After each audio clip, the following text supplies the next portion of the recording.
Chastity. Are we going live? I guess we'll see. Oh my goodness. I think right now we are live on Twitch, YouTube, and Periscope. Hello everybody, this is Fourth Wall After Our podcast. Joined with the legendary Will Sennett, everybody. Howdy. Right now we are attempting to go live on Facebook. Oh my god, it's actually fucking working. By the way, I don't know if any of that streamed before, but we were having good issues. time. Yeah, a great time. Issues. Okay. We're a little behind. Yeah, it's gonna. There's a little delay always. Big time, because I was like, when did I make that reach for the mic? I don't know. That was like a minute and a half ago. Yeah, so this whole thing is fucking pretty delayed, guys. But oh my god, now we are officially live on Facebook. Oh my god. Well, how you doing, everybody? Hello, Facebook people. I'm sure eventually people will actually start watching this. But for now, here we are, everybody. Welcome, everyone. I want to introduce everybody to this man, this myth. Really, this legend, some might say, Will Sennett. This is a fellow Ohio man. Absolutely. By the way. What part of Ohio are you from? I'm from Westchester, Ohio. It's right outside of Hamilton, Ohio, about 20 minutes outside of Cincinnati. Nice. My brother lives in, I think, pretty close to Westchester. Is it not Mason? Maybe? Mason, absolutely. Yeah, it's Mason. Yeah, it's like Mason, Westchester, Hamilton. Yes, exactly. Yeah. Westchester has a fine IKEA. Yes, it sure. Fine IKEA. It sure does. It's really the only way in Dayton. If you needed IKEA furniture, you'd have to make a trip into the city for supplies and go to Westchester. It's pretty fucking cool. So you did you start comedy in Ohio? So I had a weird relationship with comedy out in Ohio. I would do the first mic I ever did. I was 20, and so I'd do like 2 or 3 mics, bomb. Damn. Hate myself and then not do it for 6 months. Oh, okay. And then so I did probably like a total of 15 mics out there over the span of like 2 years. So that's interesting. How old are you now, by the way? 23. 23. Yeah. Wow. So in 3, because like I feel like now you're one of the funniest comics that comes into Fourth Wall. If I can jerk your dick a little bit. Thank you, sir. You're very welcome. I'm a little biased because I do love my Ohio people. Oh, yeah, but you are legitimately hilarious. Like, what changed in 3 fucking years? So because I always loved stand up. Always loved watching stand up, and with this like weird kind of violent relationship I had with it, to where I would like do a couple good sets, have a bad one, and then literally not do it for 6 months. It got to the point where like I couldn't enjoy stand up comedy. I couldn't watch it. I couldn't do it. I couldn't watch it. It hurt you that deep. It hurt me because I was like, denying myself something I wanted to do so badly. I was just like this weird fear that I had of not being funny. Wow. And so it was just like, and so when I came out here, I found the Fourth Wall, and it was just like, I remember I was sitting outside on the corner, and I was like, signed up, and I was like, I have to do this. And I sat out there, and I was like, I'm just going to go home and, maybe do it next week. And I was like, this is exactly what's going to happen again. Just do it. Right. And I came in here, had a semi-okay set, and I was like, just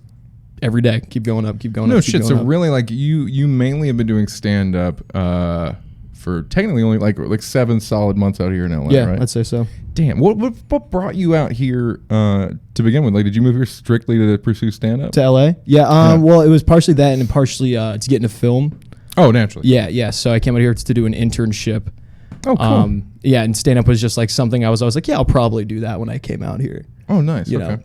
And, they just kind of both went hand in hand. Yeah. Yeah, and I'm fucking doing it ever since, man. That's fucking great, man. I'm glad, too, because, yeah, you understand how to write a fucking joke, and that's not even just write a joke, but you can riff real well and stuff. And also, like, I feel like Ohio people in general, we're both Southern Ohio, beautiful gentlemen, like we were talking about this outside, our ability to punch ourselves down, because like people think so little of the middle of the country in general, and then however, I don't even know how it's happened, Ohio has become more southern than most southern states. Yeah, I don't know what the fuck it really is a weird thing. And so like we got a bit of an accent and stuff like that, and we're just a different type of person that's out here. So it's like it's almost easier to find yourself because people out here will tell you how fucking different you are from everybody else, which is fucking fascinating. Oh, hi, Michael Baker. Thanks for Mike. Coming. He says, amen. I do that too. So he says that he fucking takes too much time off.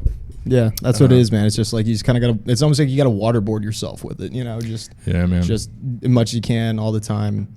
That's the only way I felt like I can do it, is like really just fucking all the time. Yeah. That's true, man. Like I've cause I'm 9 fucking years deep, which is not. It's too long for how little I've accomplished. Oh, shut up, Travis. No, this is one of those things. Like that's a long fucking time. But like I would take pretty big gaps and stuff like that. In my first couple of years in Ohio, you're lucky to get up once a week, let alone once a month. Yeah, yeah. The hard, comedy in Cincy, because Cincy Dayton area, it's tough. It's spread out, and there's what, maybe on a good week 3 open mics on like a good week. On a week.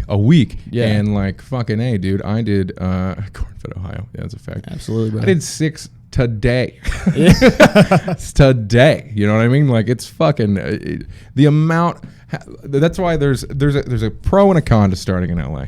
And you've experienced some Ohio crowds, which is nice, right? And middle of the country crowds. Starting in LA, you can get really good really fast, but the problem for a lot of people is they don't know how to handle a crowd of people. Yeah.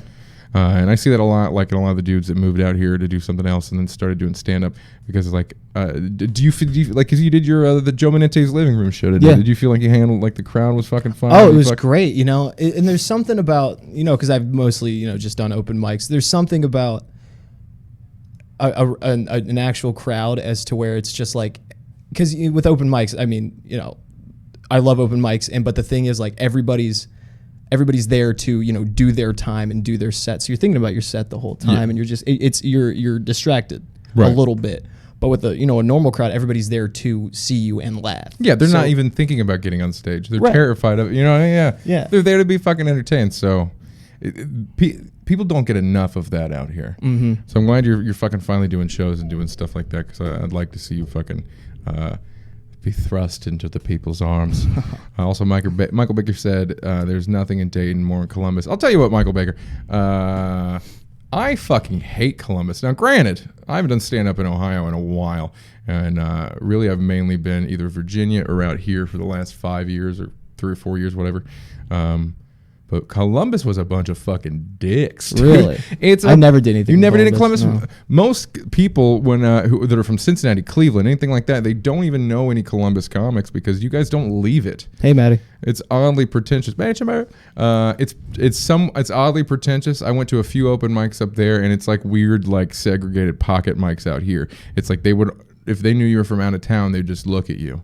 And then their friend would go on stage and tell fucking dick and fart jokes. And they'd be like, it's clicky. Clicky as fuck. That's Ohio. Man. It's very clicky. Yeah, and Columbus is clicky as a motherfucker, but I would say bar none, Columbus is more clicky than any other fucking city in Ohio.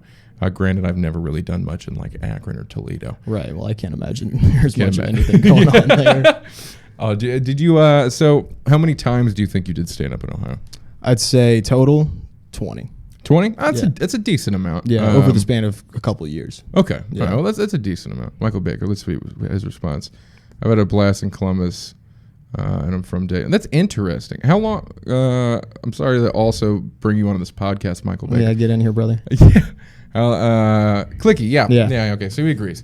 Yeah, it's maybe I should have done more in Columbus. Maybe I was turned off too quickly, and maybe it's just different now. I don't know. How long have you been doing it, Mr. Baker? I'm sure there's a delay, so your answer a bit later. But yeah, 20 shows in Ohio. So you got some. Were those mainly open mics? Did you exclusively.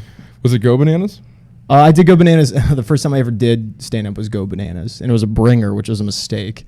Yes, I mean most shows out there are fucking bringers. You don't really have much of a fucking choice. Yeah, I did a bringer. Brought a bunch of my friends from school. You know, it was a nightmare, as it is. But yeah, I mean, not much in Ohio.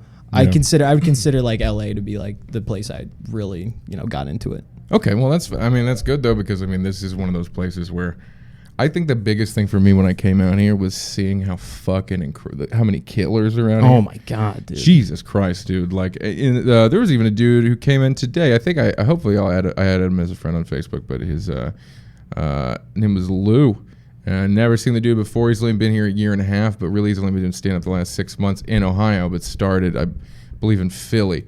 And dude, he went up there and just tore murdered in a room. It was in the tent, and it was like, that's a fucking tough place to murder, dude. Man. My God, I've killed in there, and I felt like a god. Yeah, you earned that. If you do well in the tent, that's the. And he closed the tent. Ooh. Which most of the time people in the tent are like, yeah, I'm fucking over this. Yeah, I'm shit. done. But like, dude, yeah, he fucking just he was incredible. I gave him nothing but props. So I hope he comes back more often.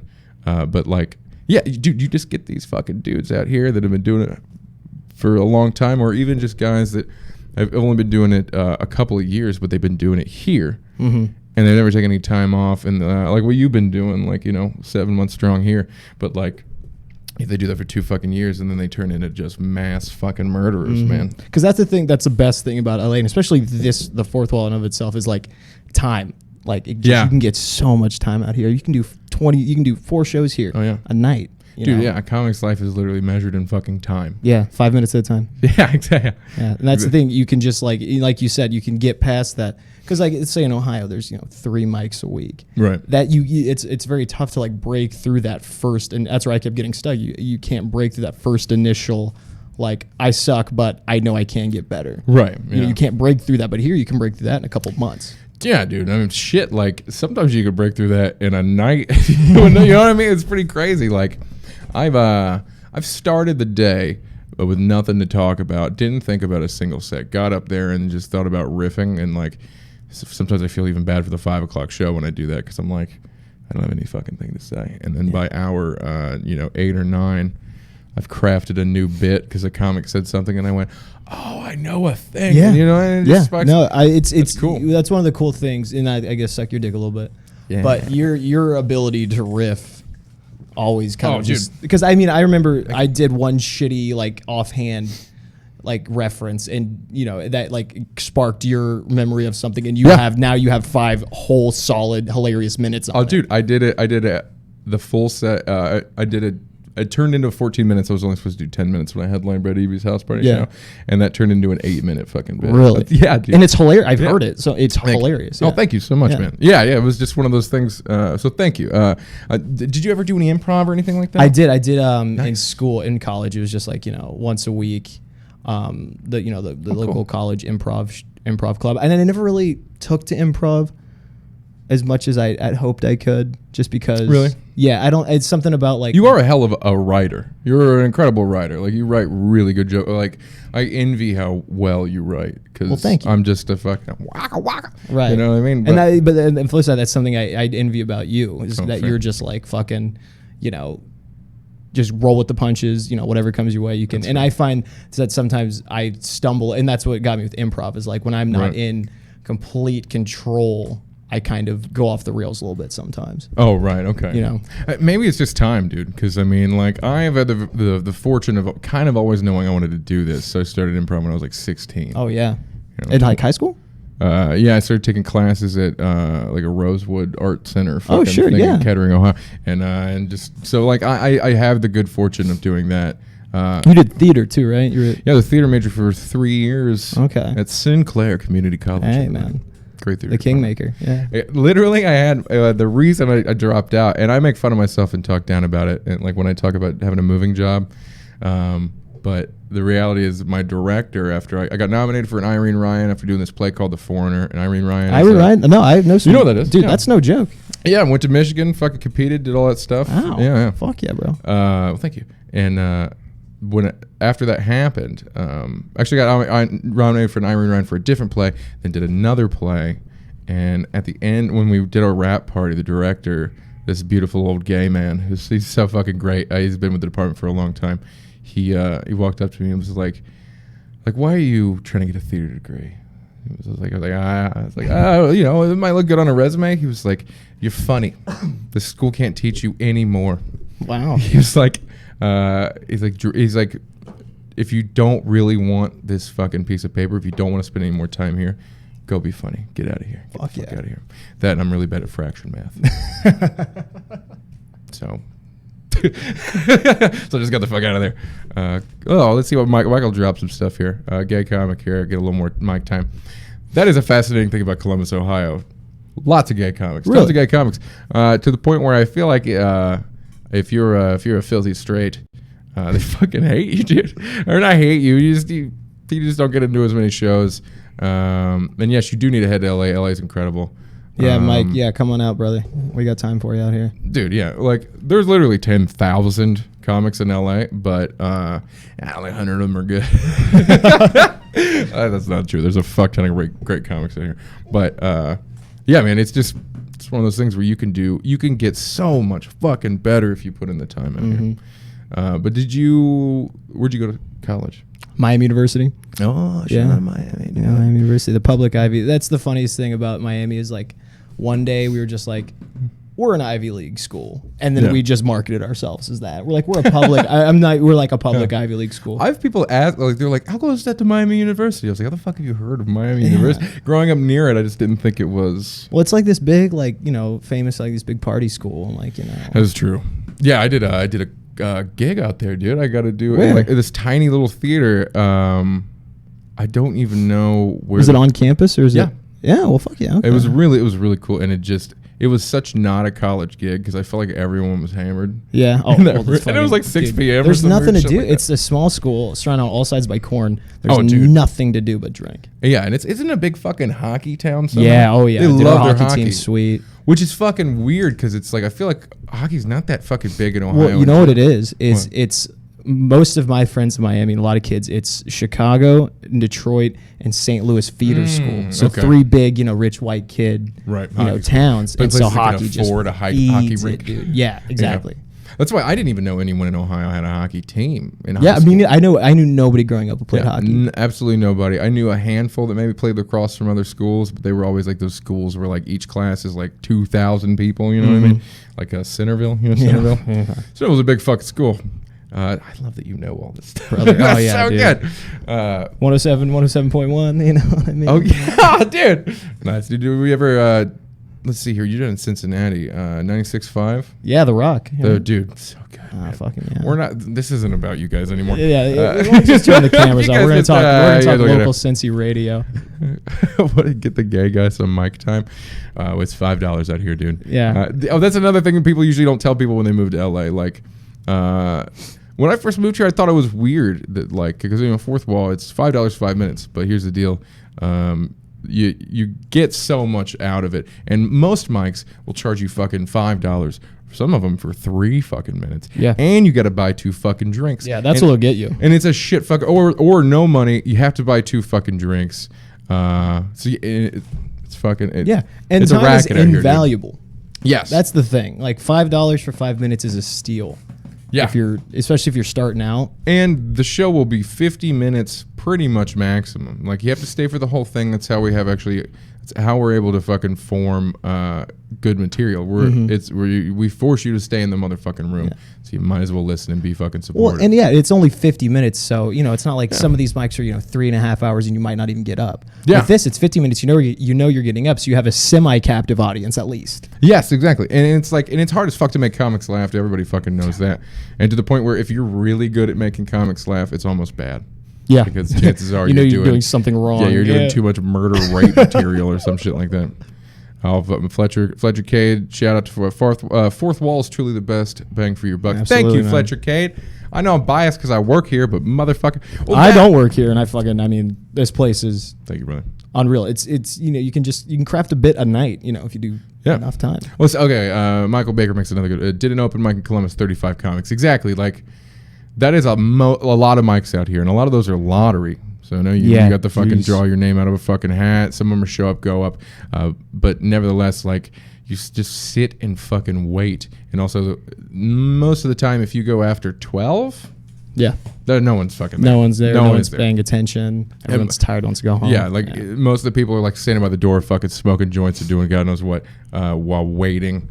Because time is like you said, time is important, but like at that point, it's almost like worthless. Yeah, like I never want to shit on another mic, but there's a lot of Hollywood mics are like that, and it bugs the piss out of me. Like Joe's fortunate, and the reason he can even do what he's done is because like this whole place that we're in right now used to be the moving company. It used to be Joe's Movers, right? And so we had the building, and.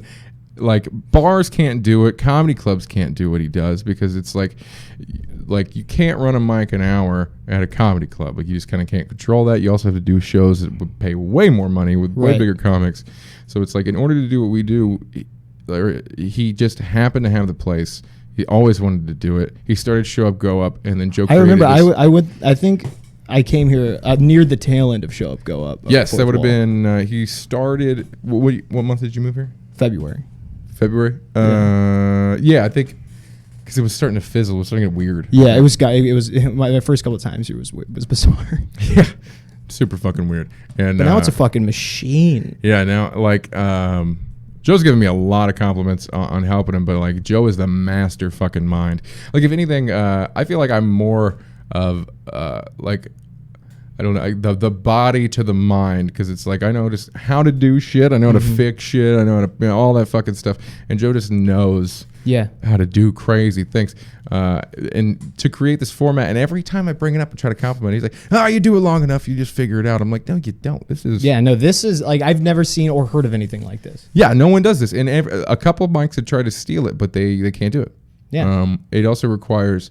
me and Joe sometimes have to be out of our goddamn minds and yell at comics. Yeah. Because it's like, if show starts at 8, right? If you get here at 8:06, you can't come in. You're an asshole. Yeah. We lock the door. You're out of here.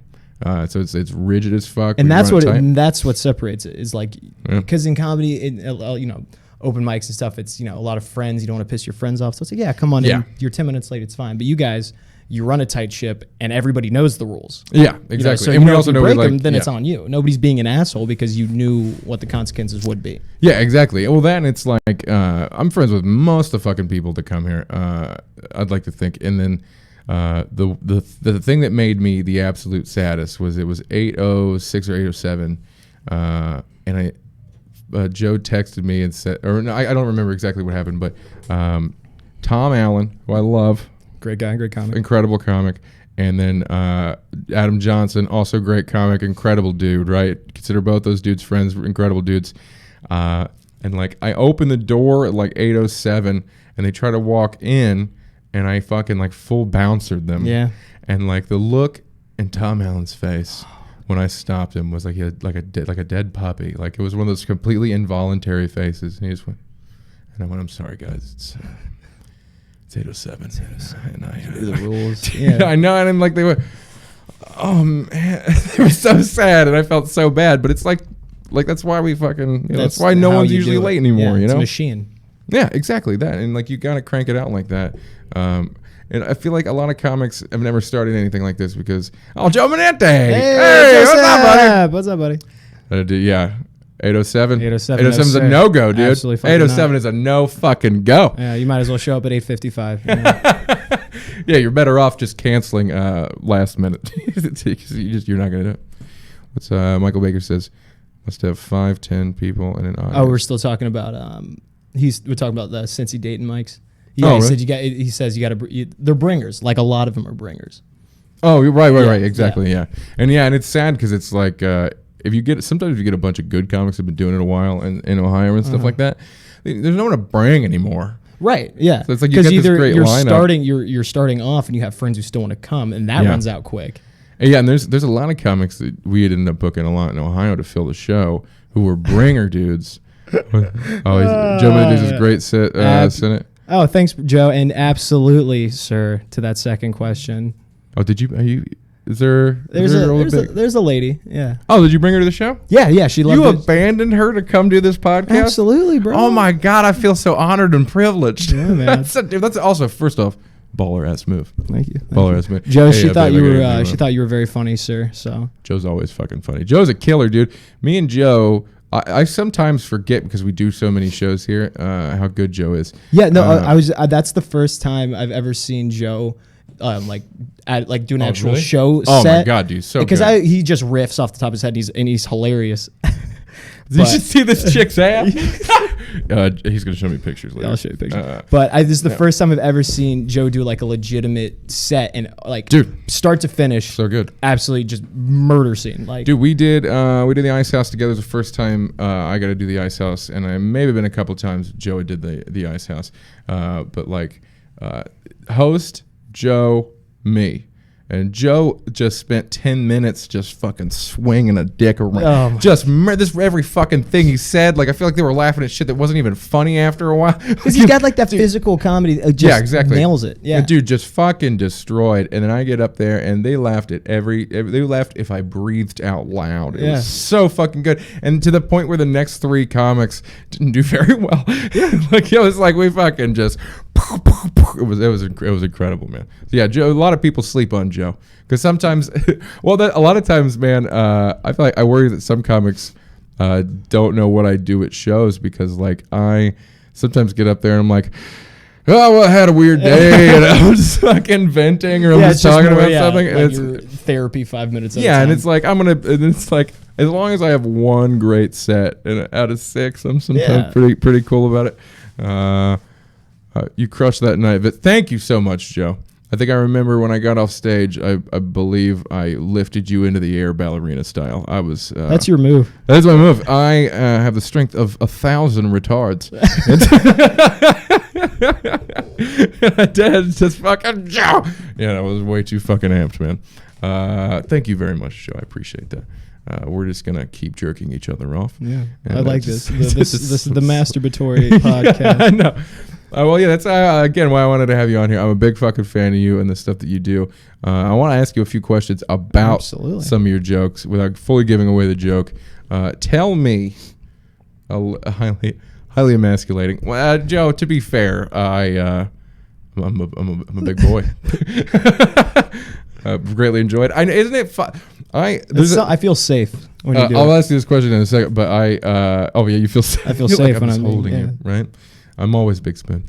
But I had this there's this bartender dude I knew who was 6'8" and like 315, and one time he picked me up, and I was just like, I was like, this is how everyone else feels. I started giggling and shit.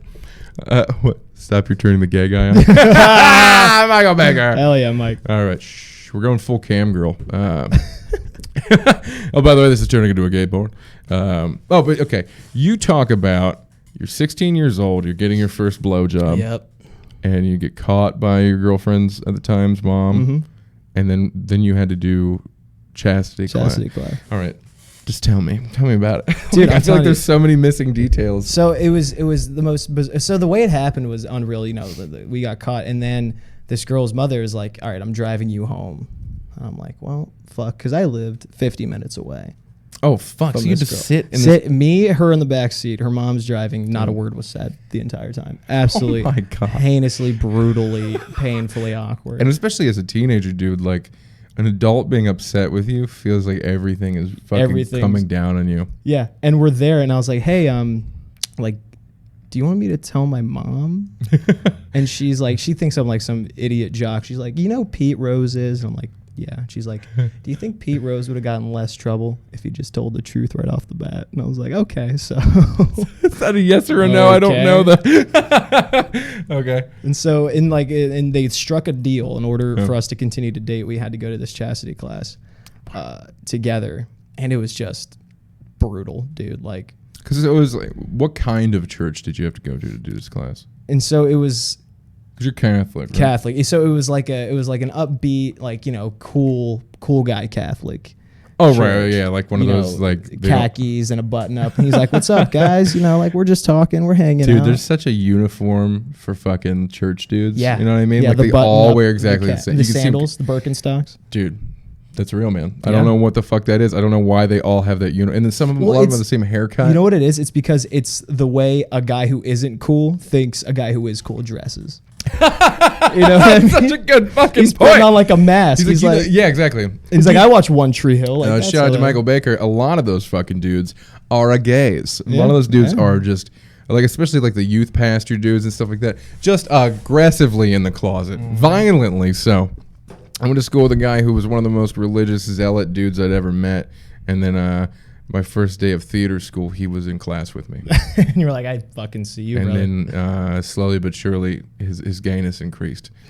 Day by day, I refused to out him. Yeah, but he just dropped it all. And like, he hated me because I was pretty openly atheist in school because I was a metalhead. Is that what they're calling it these days? What's up? Here we go. Yeah, and then just, but I digress. So So you're at a hippity-dippity fucking Catholic school fucking thing. And, like, what all did you have to fucking... Like, what did they teach you? So basically, and the whole process was bizarre because it was just... Their technique is... Because everybody wants to have sex. Everybody needs to have sex. But their whole deal is, like, we're just going to shame you out of it. Natural. Very Catholic. Yeah, very... And so the whole deal... knows all about Catholic sex shame. Yeah. Joe screams lapsed Catholic. Everything about Joe Menente. Oh, yeah. His name's Menente. It's such an Italian Catholic nonsense. Oh, my God. But the whole thing was, trying to... And it was like... One of the analogies he uses is like, you're a chocolate bar. Would you eat a chocolate bar that a lot of other people have taken a bite out of? And, like, that's... Like, in and of itself, just so fucked up. That's like, so weird. Like, you're useless if you have sex. Nobody want to have sex. I know, and because you mentioned that on stage, and I think every time you say it, I'm like, man, like, ultra religious fucking people think so little of themselves. Yeah. Like, it's so ridiculous. Yeah, it's no self-confidence right off the bat. Dude, yeah, like, you think, like, if you let yourself go a little bit... Yeah. That you are just a worthless fucking piece of shit. Yeah. You can't do anything. Like, it's mad. And it bleeds over into other parts of your life. Oh, yeah. You gain 10 pounds, you're just like, well, I'm worthless. If you have a shitty day at your job, I'm fucking worthless. It's like, like the basing your self-worth off of these little things all day, every day. It's the most Catholic shit in the world. And that's why it's dangerous. Yeah, it actually is dangerous. Michael Baker says, pray the gay away. Like, yeah, that shit's pretty real. The conversion camps and stuff like that. Like, that fucking terrifies me, man. But yeah, again, a lot of repressed homosexuals probably teaching you about abstinence, by the way. So other than the chocolate bar thing, didn't you say you played a bunch of games? Yeah, and the weird games. Shit? There was we played. It was a Marco Polo remix. It's called Adam and Eve. Adam and Eve at the Garden of Eden. The men were blindfolded. Yeah. And we were literally calling out to each other, Adam and Eve, in the Garden of Eden, trying to find each other. Eve. Literally, that's the game. Don't they know they fucked? Isn't that the apple thing? That's what the apple means. Wait, what now? You're blowing my fucking mind, dude. Yeah. A snake told them to fuck. They fucked. God found them fucking. And he wasn't cool about it. Actually, what was happening? None of it's real, Will. Wait, what? We'll back it up, sir. No. I'm sorry if I offended any religious people out there that still believe in magic. But I blocked out most of it because it was just so shameful and stupid. I imagine. I think that's one of those things that you should fucking try to delve your brain into to remember more of it, because it's like, I think I've repressed so much from my fucked up childhood that, like, every now and again a comic will say something and I get some PTSD level fucking flashback of like, oh, that happened, that was real. No. Yeah. No molestation-y stuff that'll happen yet, but like just weird, terrible white trash. Because okay, so you're in Westchester, you probably lived the country, right? Or pretty in the country? More suburby than country. Suburbs, because it was country adjacent, I'd say. Like Monroe was more of like the. And that's fair, and it's interesting that like Platte kids. You called them Platts? What was Platte? Oh, okay, and you didn't. Okay, for whatever reason in Dayton, we called suburbs or cul-de-sacs Platts. Really? Never heard that. Never heard that? No one's my Man, we got our own fucking language in Dayton, Ohio, because like that's what everyone calls them. We call them plants. You're my favorite. It's not even a real word that I know of, really. You're either dating a girl from Eaton or eating a girl from Dayton. That's yeah. The fucking, that kills me. Oh, dude, Preble County. I dated some Preble County girls. Ooh, Preble Shawnee. Goddamn. Shawnee, man. Yeah, that's a special type of white girl.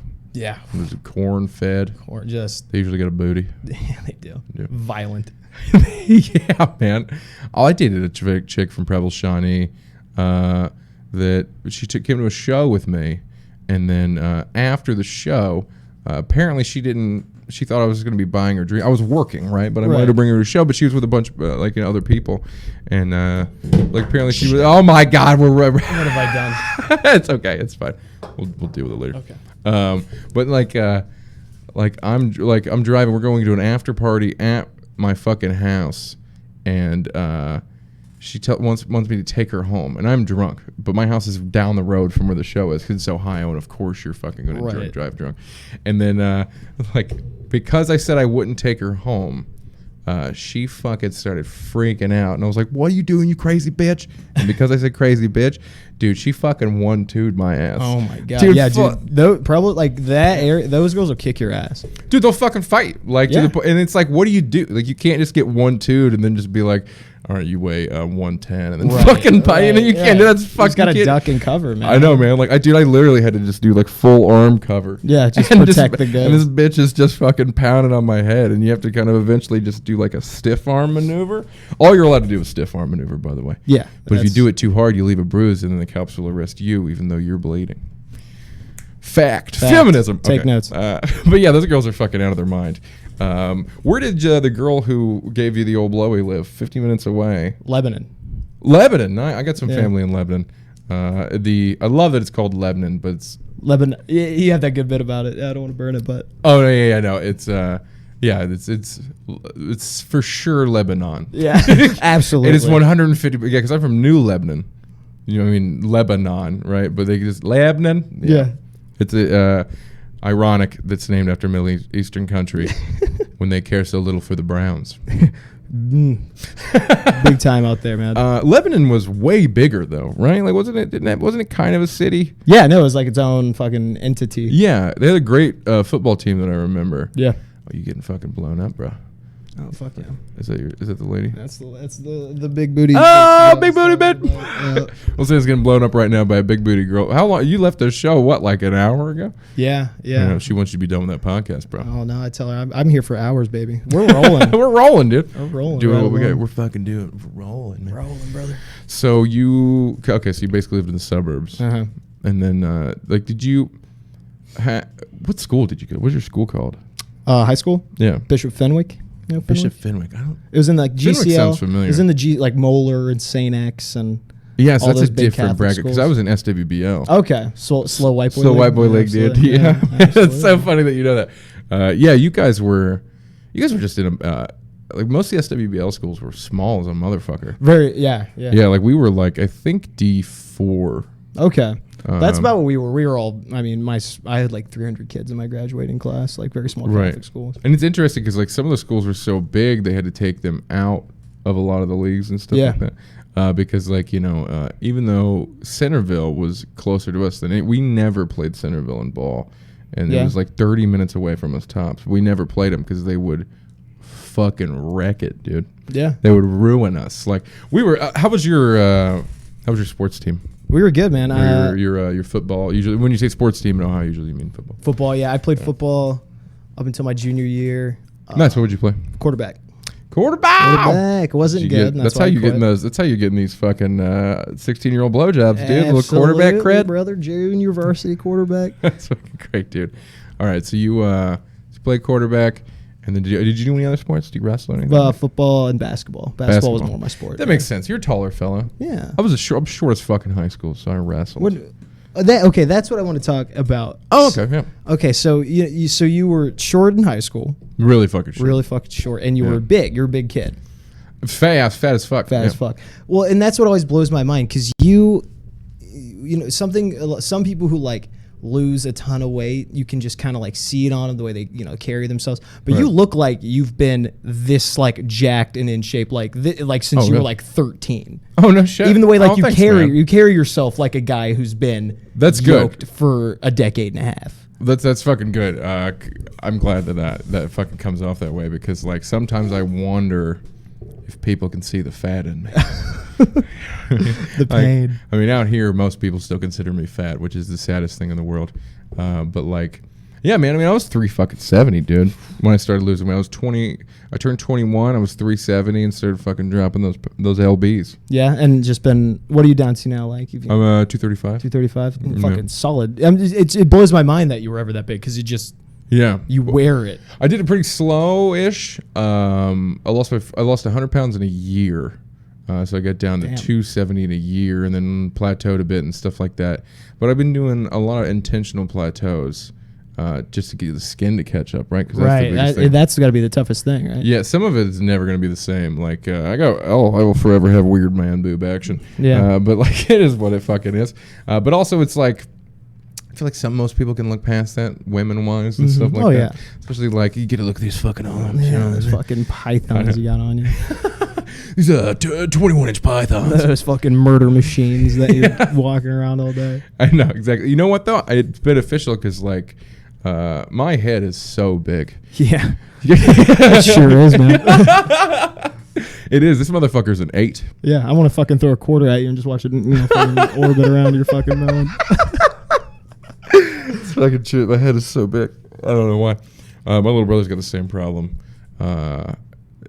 He actually, like, I was oddly developed and I didn't grow properly and stuff like that. But like, he grew normally, and when he was a baby, they actually measured his head and was afraid he was tarred. And he was like, the whole fucked up water head thing and stuff like that. Like, they were afraid that he was mentally deficient because his head was too big. Jesus like Christ. So disproportionate. It was so fucking ridiculous. Michael Baker says, stop. Is it because I'm flexing? Fucking Jax, brother. Okay. All right. Yeah, like, I don't know. Like, and I also did it the right way. I feel like if you lose weight, and it sucks because I know a lot of people that really need gastric bypass or really fucking need lap band or something like that. Lap band, by the way, is that robot that chokes the fuck out of you until you're not hungry anymore. Like, really need it because they're, like, really heavy. And I just, I think being a comic helps because I've never told this story in this podcast, and you may have heard it. Have you heard my Ralphie May story? Sort of. Okay. Yeah. I'll rehash it because it really was the breaking point for me to start losing weight because it was an R.I.P. Ralphie May, and I apologize for disrespecting your memory, but Player's comic. You're funny. We love you. Yeah, no, he's dead. It's fine. But he fucking. This is what happened. It had been a week after me and the girl I was engaged to, because obviously I was engaged. I live in Ohio. I did not know that. Really didn't know that? Yeah. I didn't know you guys were engaged. Yeah, 18 to 20. It was 2.5 years. We were engaged and lived together for 2 years. Jesus. Okay. Yeah, because it's one of those things. Well, like so many people just couple the fuck up. Oh yeah. And like I just kind of grabbed the hottest thing that would touch me, and just fucking locked on, man. Yeah, and like it didn't work out. She was out of her goddamn mind. But she cheated on me with a skinny dude too, because she was way out of my league. I mean, especially then, way the fuck out of my league. And I think that particular insecurity kind of like, it's one of those things, man, if you're too insecure, like you're going to push women away because you're going to be jealous and right. shit like that. And you're in your own head all the time. And And also you eventually you have to lose all hope and care. That's how I'm good at dating now. I don't care about anything, even myself. But like, so she cheats on me with a skinny dude. And then like, I spent a week like, fuck that bitch. Blah blah blah. Your classic breakup stuff, you know what I mean? Like cheating, whore, blah blah blah blah blah. She moves out and stuff like that. And then after a week, I had this mentality of like I don't care that he was skinny. I'm going to find someone who loves me for me. Blah blah blah. Right? Which, let's face it, if you love someone who's that big, you were probably molested. And yeah. Anyway, Travis. What a terrible thing to say here at this after our podcast. Anyway, so it was a very, one of those things. And then I go to Morty's Comedy Club in Indianapolis, Indiana. Sure. Fantastic comedy club. I think the owners of that place now own Wiley's Comedy Club in Dayton, I believe. I've been to Wiley's. That's where Chappelle started. Yeah, well, he started Wiley's, and then he mainly did Jokers when that was a thing. Okay. And then Funny Bone bought Jokers before I even started stand-up, and then destroyed it, which was just fucking shame because Jokers was one of the best fucking clubs around. Like, a lot of people would love, like, a lot of big names came through Jokers and stuff like that. Yeah. Way more than even come through the Funny Bone. Mainly because people are pretty fucking over the Funny Bone and their bullshit. Yeah. But nevertheless, go to Morty's Comedy Club in Indianapolis, and I try to do a 5-minute set about her. So I try to do like that's fresh. That's like, what, I know. A week? You said yeah, and I had only been doing comedy a year and a half at that time. First off, you're not prepared. People will fucking taste your resentment and your hate, and then they, especially normal people, like I don't like a lot of comics and people don't give a room enough credit because it's like, it's not that they're even aware of what they're feeling. But a lot of people, especially in a group, there's an energy that you will give off that will just shut them the fuck down. And if you're up there being bitter and shit like that, they'll just look at you. And like, they'll feel uncomfortable and stuff. Especially like just being a bigger dude, and I was 370. And 6 feet tall, just as big, like, my ex is a whore. Just loudly breathing into the mic. Yeah, and I'm just fucking screaming, out of breath, screaming like, oh, my ex is a bitch, blah, blah, blah. And these fucking poor Indianapolis strangers that just want to have a good time. And then, like, the show ends, bombed miserably. One of the hardest bombs I had up into that point. And then because you were like you were imagining like on the drive over like you're gonna like give this girl the fucking. Well, I was saying a bunch of stuff that was making you're her gonna like kill. Yeah. Yeah. I was saying a bunch of stuff that was making the comic friend I went with laugh a good amount because like just knowing me and shit like that. And I was saying it, in a fun, and again, conversational and stand up, two different things. That's one of the harder things to get over. Yeah, it's hard to get over inside jokes. It's hard to get over a lot of those stuff because it's just like you're stepping on stage and no one knows you at all. Yeah. No, they don't care. Like, and especially that's why sometimes as a feature act on the road you can destroy because they expect literally nothing out of you. You're just like, who's this guy going on before the headliner? And then if you really fucking bring it and crush, like they're just pleasantly surprised. Yeah. Like sometimes the headliner will do worse because the feature does so goddamn good. The headliner gets up there and they're like, well, you're the famous one. Yeah, you're funny. Yeah. Why are you doing as good as he did? Like, yeah, as a feature, you can hand a headliner his dick pretty hard. But like, so I bomb miserably. I'm just trying to leave. And then this woman stops me and, she's like, hey, can I take your picture on stage? And I love attention, and I am a whore. So I went, of course. Wait, says the guy doing a video podcast. A video podcast. You like attention? 5 night a week video podcast. You like attention? Love me! I want anyone to love me.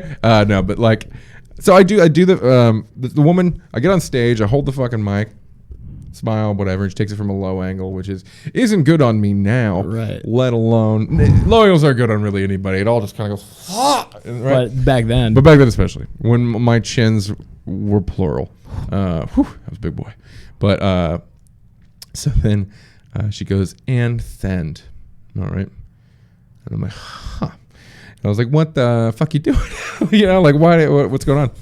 And now this is what she told me, and knowing more about the owners, I don't know necessarily that any of it was necessarily true, except for she for a fact did this. She said she was really good friends with she said she was the wife of the owner, which maybe I misremember that, but nevertheless, she was really good friends with Ralphie May's wife, right? Okay. Also a comic, comes there all the time. I know that for a fact. Oh. No. Okay. Bad. Why do you not know who she is? Case in point. But not funny at all. Anyway, that she sent this picture to Ralphie May's wife because of how much I looked exactly like Ralphie May. Dude. Exactly. She was even like, look at this picture. You look just like Ralphie. Okay. Oh my God. And I get, Midwest people are, but like, in what scenario, in what world is that like an okay thing to do to anybody? Hey, this guy that was literally too fat, they wouldn't let him win Last Comic Standing. They denied him shows and roles. Who had to fight his dick off. He was undeniably one of the funniest people at the time. Pound for pound, he was way too sorry. mean. No, like undeniably fucking funny, and had to fucking fight real hard just to get his specials up, and ended up being really fucking successful. And you're basically telling me, a broken-hearted 20-year-old fucking morbidly obese kid, you look like the fattest fucking comic to ever grace this stage. It really fucked me up. Like I was really upset about it. Cause like, I just thought about it.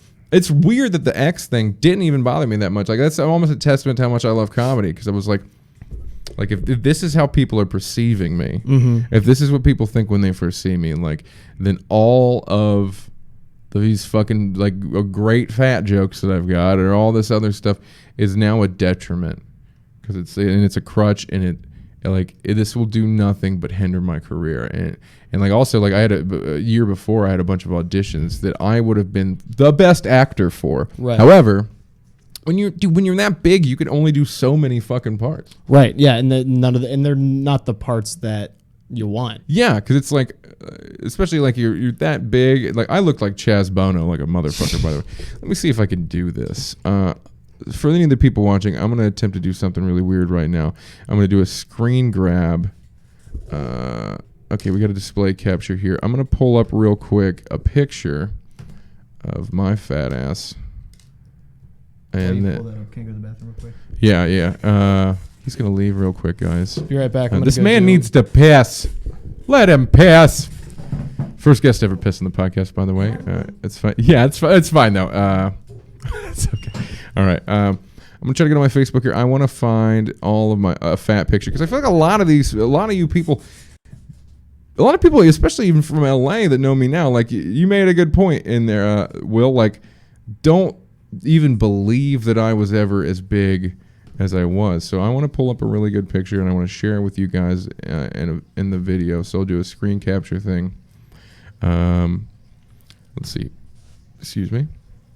And so I want you guys just to have a good frame of reference, right? For anyone that doesn't know what the fuck I'm talking about. Pulling it up, willing it up. I can hear your will taking up his. Okay, here's a good low angle picture. Okay, this one is just a horrific picture. You see that shit? You look like it. Get this mic to get my reaction to that. You look like a different human being, and like I mean that. Okay, all right, everyone. This is the Travis. I am the Travis now, 28 years old, and now we're doing a screen capture. So this is gonna look a little weird, and then this right here, that's me. Wow. Look at that shit. Yeah, you can see same tattoos. Let me turn the screen capture off. So actually, you look like, and I can kind of joke now. You look like a completely different human being, dude. Isn't it? I don't even believe it half the time. But that's one of the sad things, man. Because it's like a lot of the times, like I still see that in my brain, in my mind's eye, and that was fucking that 7 years ago. Well, dude, and you grow up like that too, because it's like, especially like I forget sometimes tall. Forget all the time. It's really fucking weird because I was 4'7" my freshman year. That's crazy, man. Yeah, I had a pituitary thing. Like I didn't grow properly, and then I was only 5'6" when I graduated. I was Erickson's height. No offense, buddy.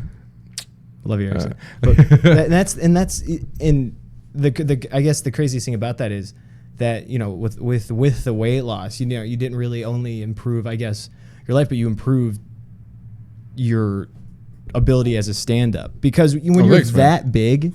Oh, that's all you can talk about, dude. You've got that's to your fucking shtick. Address it, and it sucks, man. Like, you can't go up there talk about like getting puss or something like that. Well, especially you're not allowed to talk about sex when you're that big. Yeah, you just can't. So honestly, it literally, I didn't learn it until I was not as fat.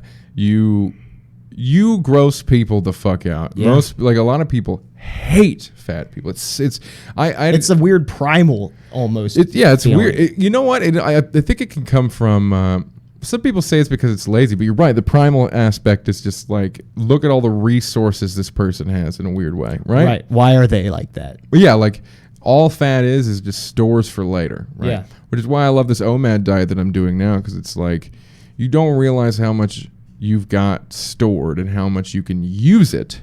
Yeah. Until you fucking like do this OMAD thing where you like eat one meal and like, but you spend your whole morning and whole night fasted, and then you wake up and you have all this energy because your body is just pulling from what you have. Yeah. And it only works for certain body types, by the way.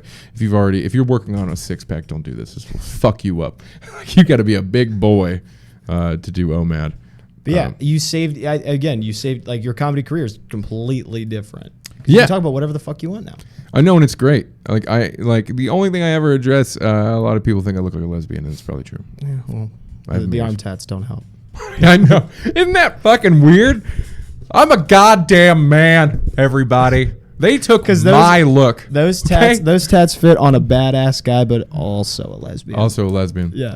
I tell you what, man, there's some lesbians out there that'll fuck your ass up. Oh, brother, yeah. I loved mosh pits, loved metal shows. I loved going in there and just throwing my big old dick around.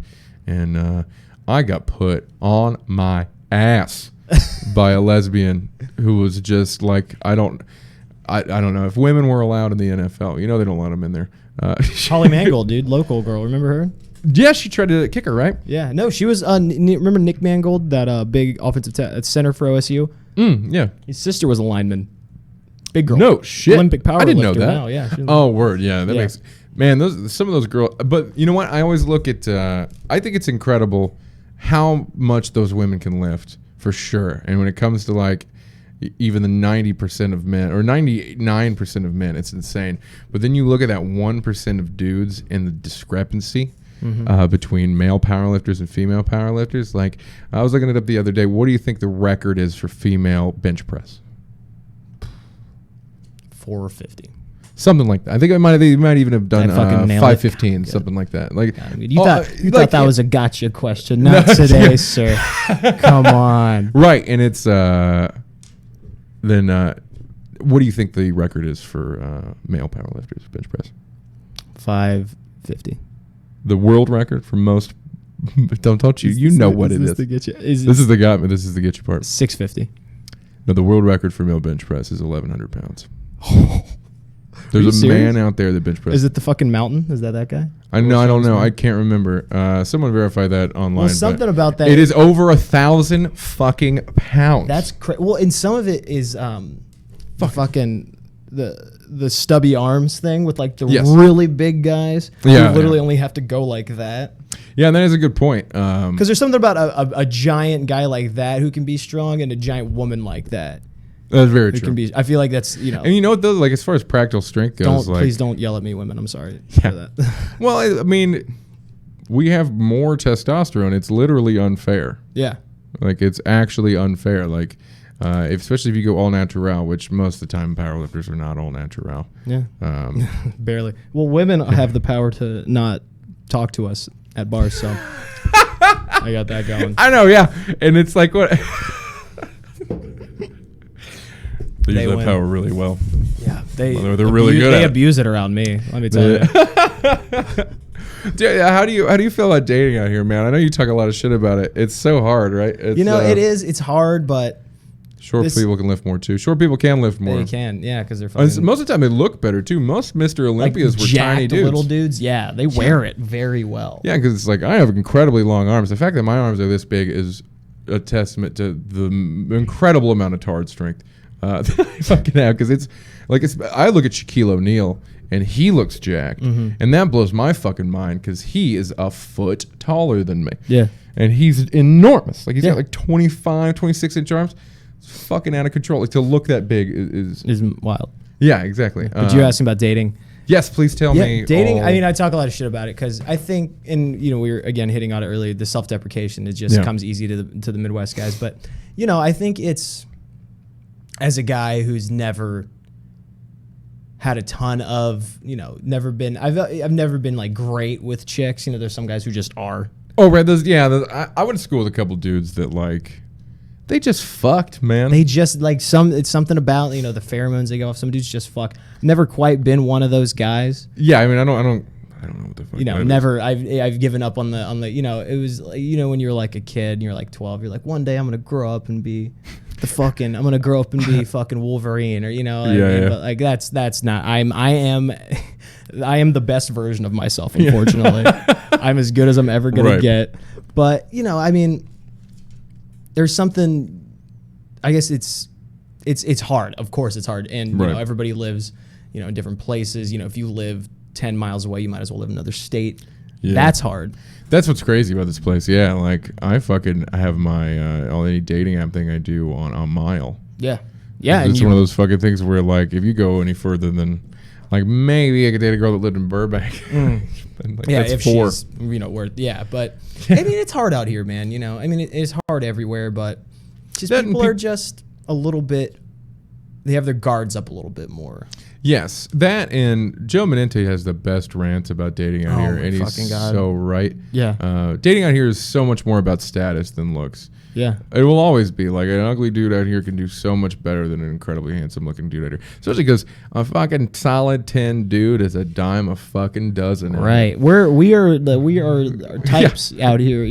We're different. So, dude, I fucking we're pale. We have fucking farmer's tans. I went on a coffee date with a girl. And then added her on Facebook, and then like when I added her on Facebook, I was looking at her profile picture and recognized the girl in the picture with her, and I was like, "What the fuck? That's impossible!" Right? It was your mother, dude. What? What Back to the Future shit is this?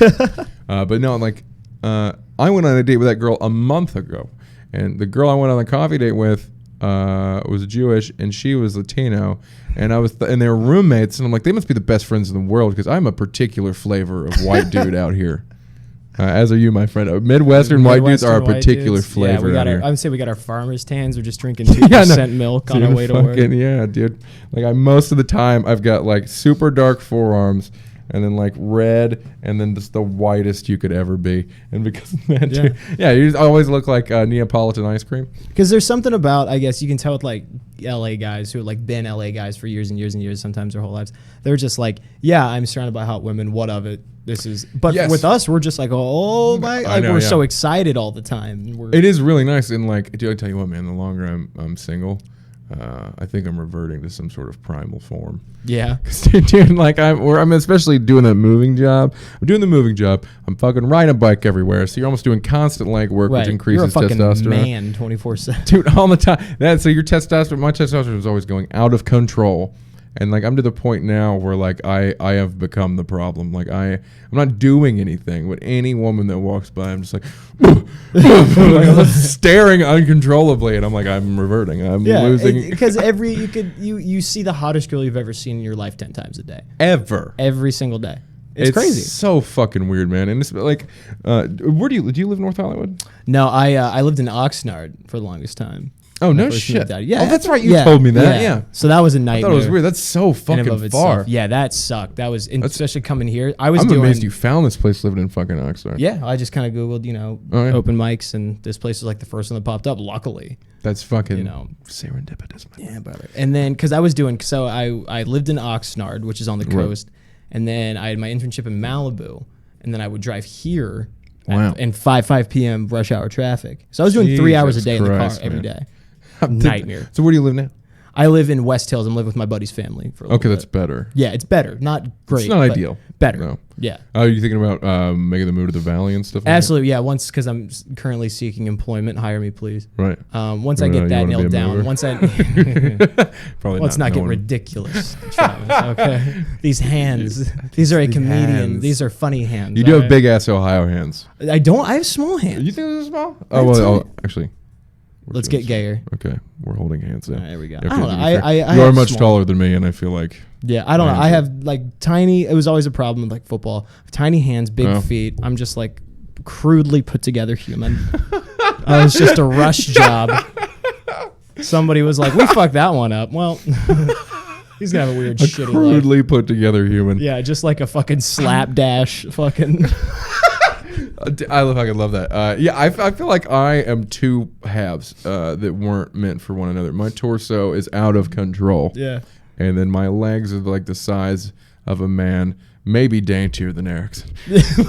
Not deep. You're constantly just like, your legs are, you're like a newborn baby calf. Oh, dude, it's the thing. They're so strong. They are so, but they just strong. not look at. I've never seen. I don't think I've ever seen your legs. No, my calves are out of control. I got those fat dude calves. Oh yeah, but like, but I lost all the fat around it. So like, so you have jack legs. Is that what you're saying? They're shredded. Oh, like it's insane. Hell. Like that's. But I don't wear shorts almost because it's off-putting how shredded. Really, you just like like honestly, like you can see the world veins. isn't ready. Well, it doesn't make sense on like I hold every fucking bit of weight I have in my fucking. My this is a beautiful, amazing, weird brag.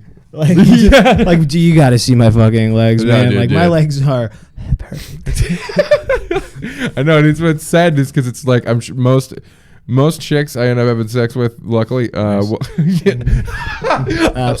Anytime a comic brings up having sex, Joe, every time. Nice. You and Joe always just say, fuck yeah. I always fucking cracks. Fuck yeah. Dude, I was like, Joe's whole bit, it was just like, he's always just like, Sennett.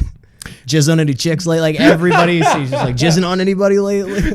Dude, anytime I would fucking go out and do anything like that when I was living here at Fourth Wall, he'd be like, fucking any sluts, dude? Fucking like, he's like, you know what you are? A male prostitute. That's what you are.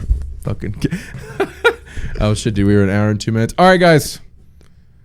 We are fucking wrapping this motherfucker up. Will, I want you to definitely come back on here. I Absolutely, feel like this is a blast, many man. fucking conversations. Hopefully, I'll have you back. If not next week, the week after. Absolutely, and we will rock, and we will rock an even roll. Hey, Will let's Sennett. fucking do it. Thank you so much for coming on, man. Thanks for having me, man. I'm glad you had a good set at the old apartment show. Absolutely, man. Yeah. And dude, I hope. You want to plug any of your social media or anything like that? Yeah, go ahead. Follow me on Will_Sennett on Instagram. I don't post much, but it would be nice if you'd follow me. Yeah, man, that's about it. Travis, why don't you plug yourself? I don't know if you always do that. I'm always here. You can catch me here on my Facebook, people who are Facebook friends with me. And I'm always at fourth wall. If you are in North Hollywood or LA in general, I'm at fourth wall pretty much, right? Absolutely. So, everybody, thank you so much for tuning in to the Fourth Wall After Hours podcast. You're all beautiful motherfuckers. Take it easy. And I hope you join us again. Bye.